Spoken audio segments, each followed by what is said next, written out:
Salvador Dalí nace en Figueras, Gerona, en 1904, hijo del notario de la ciudad.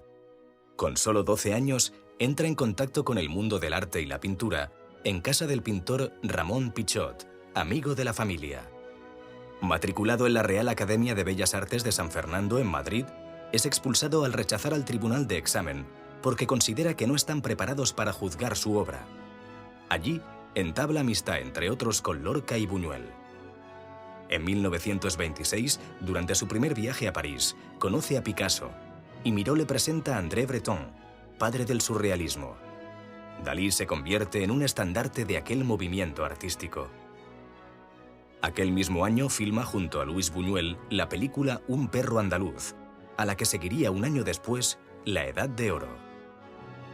Conoce a la que se convertirá en su musa y esposa, Elena Dmitrievna Diakonova, Gala, 11 años mayor que él y esposa del poeta Paul Éluard.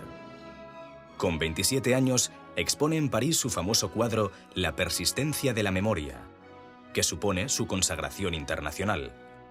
Por entonces, se deja un mostacho que habrá de ser parte sustancial de su imagen, inspirándose en el de Velázquez, uno de sus maestros.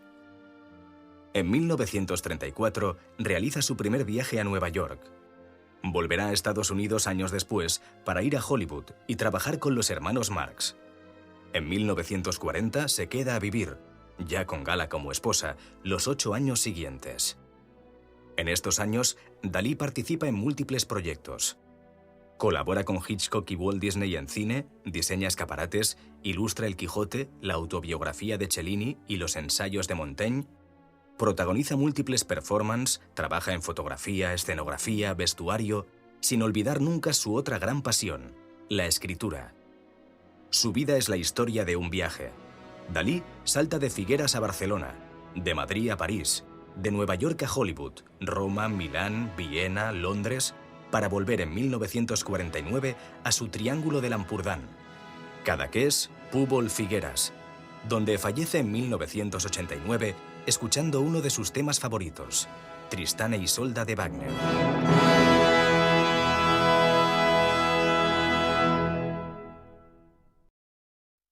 En la capital de Uruguay, Montevideo, nacía un siglo antes un escritor, Isidore Ducasse. Hijo del delegado cultural de la Embajada de Francia, tendría la nacionalidad francesa. Escribió una única obra, Los Cantos de Maldoror, y una colección de poemas.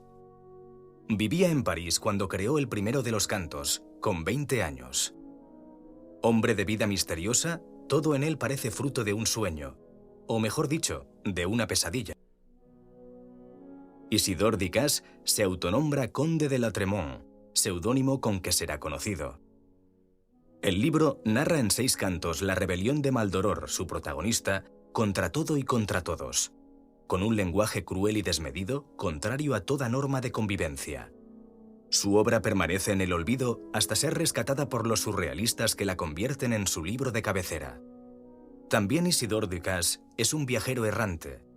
De muy joven sale de Montevideo hacia Francia, Tarbes, París, vuelve a Montevideo para retornar a París, donde muere a los 24 años. Dalí recibe el encargo del editor Albert Schira de ilustrar el libro de Isidore Ducasse, según parece por mediación de su amigo Pablo Picasso. Aquí estamos hablando de Dalí del año 34, está en el cenit de su época surrealista.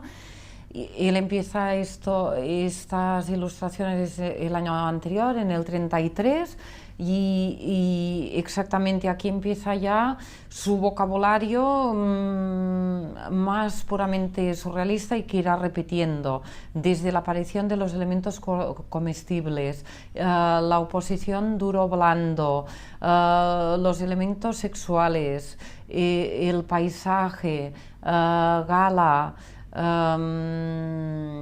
las muletas, los tinteros. Aquí vemos la aparición de Napoleón como personaje en sí mismo y también como referencia al arte pompier, al arte pasado de moda. Yo creo que todo Dalí está en estos cantos de Maldoror. Una obra que refleja un viaje mental a la rebelión, un viaje más allá de la realidad, un viaje al surrealismo.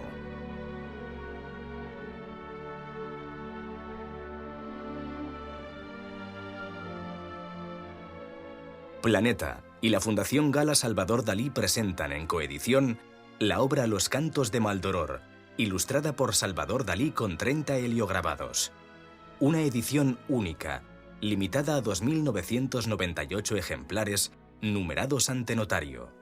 Para nosotros es fantástico la colaboración con Planeta, estamos muy orgullosos, de hecho siempre hemos confiado en vosotros porque para nosotros estos proyectos son muy especiales y entonces bueno, deciros que para nosotros es muy importante porque es una manera de difundir un poco más el Dalí grabador, el Dalí que quizá es más polémico. Y nuestra función es demostrar al mundo que Dalí es un gran grabador. La obra se presenta protegida en una carpeta en 6 cuadernos, uno para cada canto. Los pliegos que forman cada uno de ellos van cosidos y con la gasa de encuadernación en el lomo. En cada canto se incluyen los grabados de Dalí pegados a mano con 3 puntos de cola. Los 30 heliograbados son facsímiles reproducidos a partir de los originales que posee la Fundación Gala Salvador Dalí. En un juego surrealista, el editor propone ir leyendo las líneas de texto que saltan de una página a otra hasta llegar a la última del canto, para volver después a la línea siguiente en la primera página. En carpeta aparte, se muestran 4 pruebas de estado de uno de los grabados que permiten contemplar el proceso seguido por el artista en esta serie. Y se completa con 11 dibujos preparatorios que nunca hasta ahora habían visto la luz. El libro de estudios responde a las preguntas inquietantes que plantea la obra de la mano de especialistas en cada área. ¿Quién fue el conde de Lautréamont? ¿Qué significan los grabados de Dalí en los cantos de Maldoror? Pero este es un libro doble. Abriéndolo por la cubierta posterior, hallamos el texto completo y seguido de los cantos de Maldoror, siguiendo su primera edición en castellano, obra de los hermanos Gómez de la Serna. Los 3 elementos que componen la obra se hallan protegidos en una vieja maleta para viejos viajeros. Maleta maltratada por el uso, que guarda en su interior una joya de la creatividad.